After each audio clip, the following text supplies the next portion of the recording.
In this video, I'm going to show you how to resize row in Google Sheets. There are two ways on how to accomplish this task. So for this video, we're going to walk through each ways. After successfully accessing your Google spreadsheets, simply navigate to the row number of the row that you would like to resize. So let's say for example, you would like to resize row number 9. In here, as you can see, a hand icon will show when you click this. Simply move this hand icon to the edge of that row, and as you can see from hand icon, it changed to a margin icon. In here, you can now adjust the size of your row. The second thing that we can do to resize a row is to navigate on that specific row number again. Right-click in here, and as you can see in the options, we have Resize Row.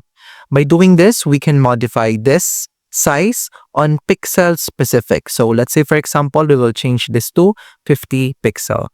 Simply click OK in here, and now we have successfully changed the size of this specific row. And that's about it. That's how to resize row in Google Sheets. If you have any questions, please let me know down in the comments below, and I'll do my best to help you out.